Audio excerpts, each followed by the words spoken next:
na shiga sabon yanayi dan na kama da soyayya da ke zan rayu da ke zan mutu ba na inkari.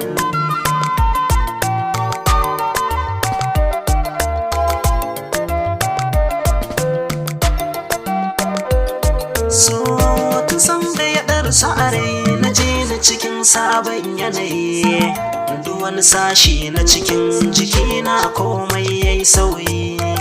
Bani da aiki kullum a raina zancen ki nake yi, inda so samu ne a ce yau auren mu ake yi, da na cika duk burin raina na dawo in ganki cikin ɗakina, da babu abin da ya yo saura gona na cika burin raina. Ni ban san haka yake ba, ashe lamarin su kamar sihiri. Yau ka ji zaƙin sa, wataran sai ka ji bauri. Duk girma ko matsayin ka fagen su ka kan zama jariri, sai yanda aka yi da kai don baka da wani sauran kudiri. Ka kawai kaga mai son ka, komai yayi daidai ne zai burge ka, sai yanzu na gana ashe so shi ne ya sauka akan kaina.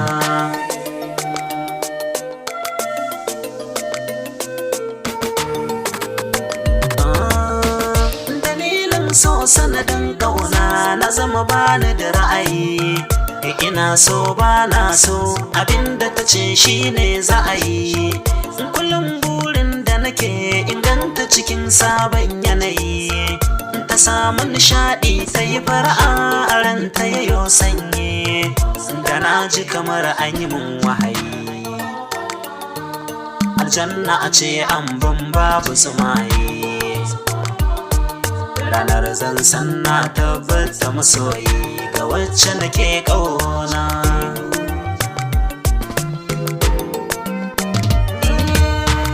Na yarda na rayu da ke zama dindindin har abadan, duk wani sashin ƙauna na kulle ya kofa shi kenan.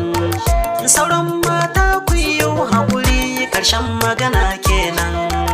Ba sauran gurbi cikin raina ga wadda na zaɓa nan, dan Allah kar ku ga laifina. Idan na rasa ta ban rasa rayina,